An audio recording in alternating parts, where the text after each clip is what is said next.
Hi everyone, my name is Jesus, and today I want to talk about urban development and specifically car-centric infrastructure here in the United States.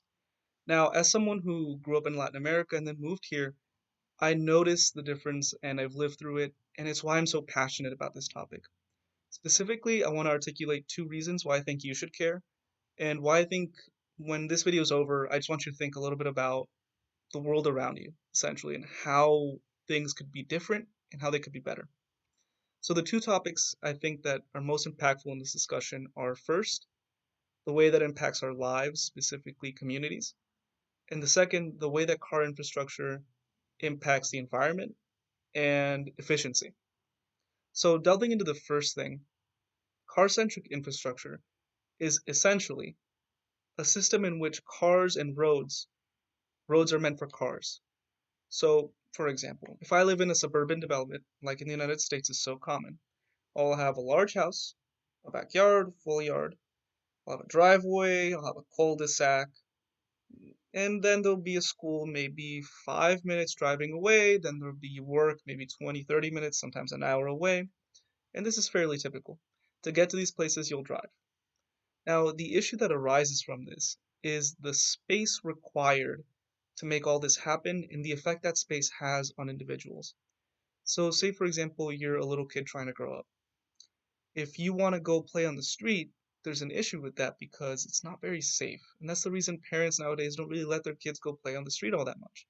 It's because you run the risk of being hit by a car. And that is because by design, those streets are not meant for people. They're not meant for little kids especially. They're meant for vehicles. That's why, in fact, more and more today, there's less sidewalks on the road. Now, if you get a little bit older, you're a teenager now. You want to head out of the house, you want to hang out with your friends. That becomes difficult.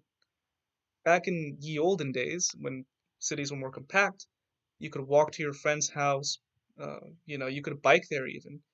But as it's becoming more and more common, especially in newer cities, development is orienting towards a place where you can't even bike there. So when I went to high school in Texas, my high school is 20 minutes away driving. I had friends there, but there's a 0% chance without a car I'd be able to hang out with them. And that affects a lot of people, and that makes it harder for people to make friends and makes people feel isolated. Now, that moves towards my second point, and that is efficiency in the environment. So, as I mentioned before, when you have a car, you need more space. And what more space entails essentially is a lot less efficient use of infrastructure. So, take Houston. I live in Houston right now, and there's a huge issue here with traffic. So, how do you solve traffic? Well, in Houston, they said, well, there's a lot of cars on the road. Why don't we just add another lane? All right. Well, the issue with that is the population's still growing. So when you add another lane, eventually that's just going to fill up. Then you need to add another lane and another lane and so on and so forth. And what you're doing is essentially adding to the number of vehicles on the road, which is bad for the environment, not solving the traffic issue, and at the same time using a lot of space for these highways that keep on getting bigger and bigger and bigger, creating even larger traffic and more damage to the environment, while frustrating a lot of people who need to get to work. The solution to that is very simple. It's called a metro system.